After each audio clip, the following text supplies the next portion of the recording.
Þetta eiginlega bara sami bíllinn og Toyota BZ4X en samt ekki.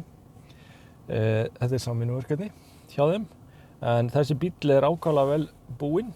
Við erum með hérna toppútgáfuna á honum hérna frá BL og ætlum að prófa hann í Óguli. Við erum hérna á ferðinni og að því sögðu settum við hann bara í D.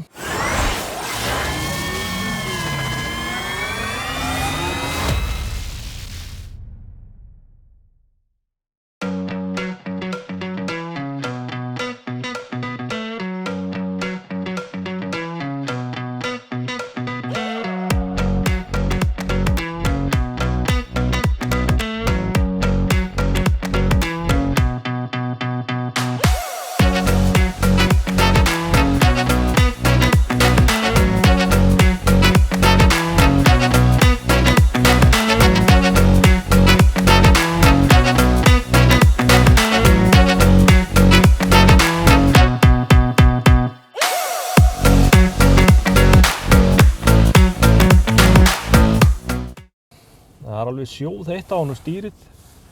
Sjáu það hérna hægt að hita stýrið upp hérna og svo bossinn á manni líka hérna. Það alltaf sæta hittari hérna og allir pakkinn. Það hér þráðlaus hleðsla fyrir símann hérna ofan í. Og svo hérna þessi 12,3 tómu skjár hérna í dark mode núna. Kemur ákaflega vel út. Hérna miðstöðin sjáu þið. Stilt á 28 gráður hérna og hérna hægt að hækka og lækka hitann. Það í raun og veru fínt að hafa svona takka hérna. Og svo hægt að setja tvöfaldan afturúðuhítar á sem að þægilegt þegar maður þarf hraða hérna afþýðingu eða afmóðun og svo hérna hægt að hita framrúðinu og já, Solterra, jörð og sól. Það ekki flóknara en það. Þetta mjög huggulegur bíll. Þetta samstarfsverkefni Toyota og Subaru.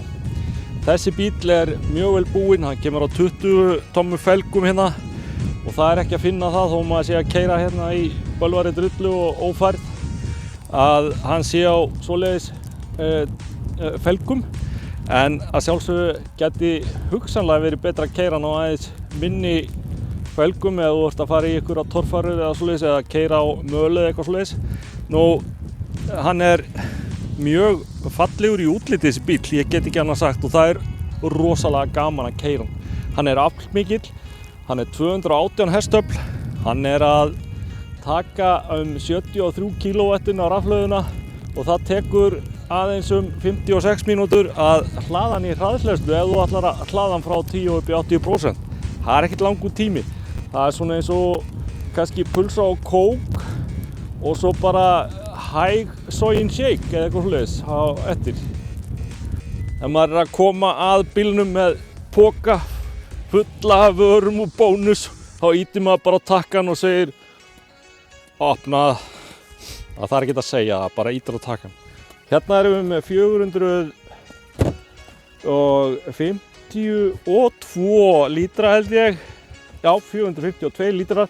Það örlítið minna heldur en í Volkswagen og já, munar slatta, munar einhverjum held ég 100 lítrum, tæplega þó, en það rúmast mjög vel í þessum bíl vegna þess að það hægt að hækka og lækka sem sagt gólfið í honum. Það hægt að fara með þetta aðeins neðar hérna, þá tekur maður aðeins meira í hann.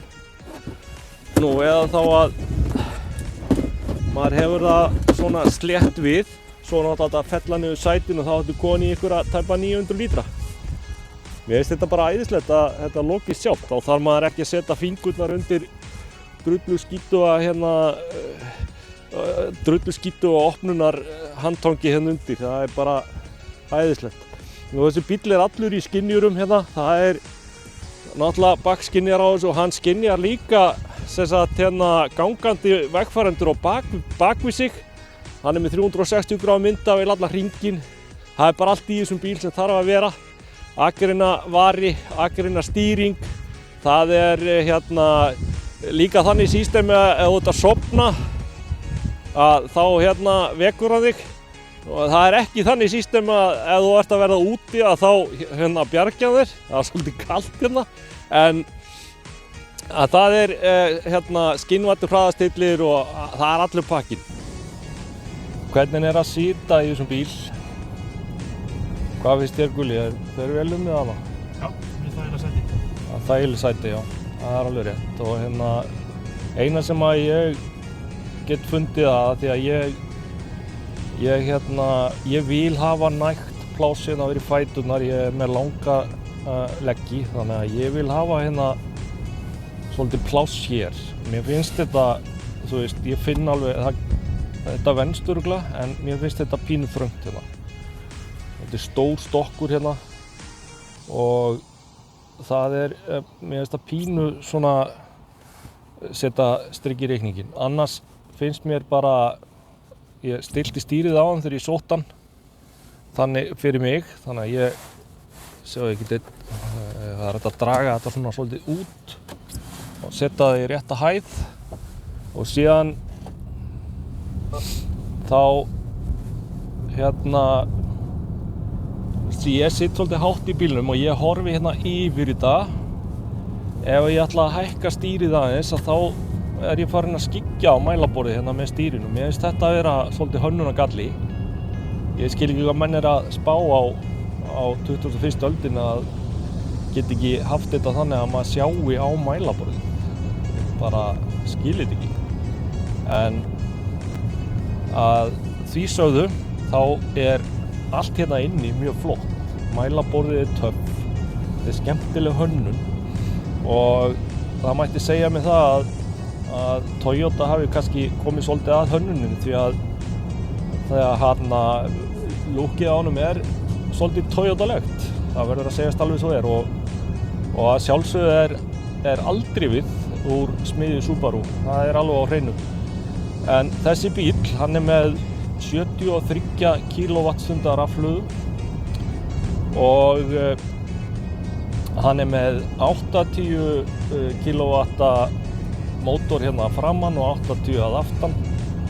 Hann með sem sagt afl upp á ykkur 170 kW, 171 kW eitthvað svoleiðis í heildina og þá með öllu. Og þá erum við að tala ykkur staðar í kringum 218 hestöfl fyrir þennan bíl. Nú, hann að toga ykkur 335 Nm og það engin lygi að hann togar mjög vel. Það rosa gott að sjá hérna, ég að fara út úr hringtorgi hérna og gefa aðeins í og hann gefur ekkert eftir. Þetta mjög öflugur og þægilegur bíl, þannig lagað. Það plássið aftur í. Gólfið svolítið hátt í honum, sætið pínu lágt hérna, það skapast hérna smá rými hérna undir sem örugglega vont þegar maður á lengri ferðum. Annars alveg þrælfínt fótopláss hérna. Það ekkert vesen með sætin hér. 2 USB-C, 2 USB-C, 2 USB-C tengi. Og það aftursætis hítari hérna líka, þannig að það hægt að hlýja manni í bossan þegar maður kemur hér aftur í. Hér alveg fínt pláss hérna, höfuðpláss, þrátt fyrir það að við séum hérna með þetta risa sólþak sem opnalegt. Þetta geggjað, mjög flottur bíl. Ekkert síður en Toyotan að þá liggur þessi bíl ákaflega vel. Hann á 20 tómum velgum þessi bíl. Toyotan sem við prófum daginn út í Póllandi, hún var á 18 tómu og það var ekkert síður að keyra hann heldur þennan. Þessi rafmagnsbílar allir tiltölulega svipaðir. Þeir náttúrulega niðurþungir. Þeir svolítið hlussur en maður finnur lítið fyrir því vegna þess að það er afl í þeim. Yfirleitt eru þeir tiltölulega aflmiklir. Þannig að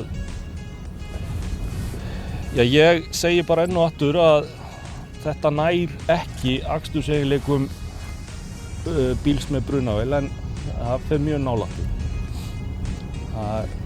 Þetta er kannski að fínpúsa karaktereinkennin með frekari þróun á þessum bílum í framtíðinni. Og þessi bíll er að fara eitthvað 460-70 km samkvæmt Vaffelti P-staðlinum. Ætli það þýði ekki svona 230-40 svona í þessu árferði að vetri til. Miðað við það við séum að hlaða hann upp í 80%. Og við erum að hlaða þennan bíl frá 10 upp í 80% í hraðhleðslu. Þá er hann að keyra það í gegnum svona 55-6 mínútum segja þeir. Það er svolítið minni hraði, hleðsluhraði heldur en svona á almennt þessum bílum. Ef við tökum bara dæmi á Teslunni sem er mun hraðvirkari í hleðslu og svo aftur Volkswagen ID4 sem er kannski cirka 35-40 mínútur. Þá er þetta aðeins hægari hleðsla en ég meina að það skiptir engu máli. Maður gerir þetta til dæmis á ferðalögum og eitthvað þá er maður bara að stoppa og fá sér að borða ef maður þarf að fylla hann. Ef aðstæður eru þannig að maður þurfi eitthvað að fylla hann upp. Annars hleður maður þetta bara á nóttinni heima hjá sér eða fyrir utan í vinnunni á vinnutíma.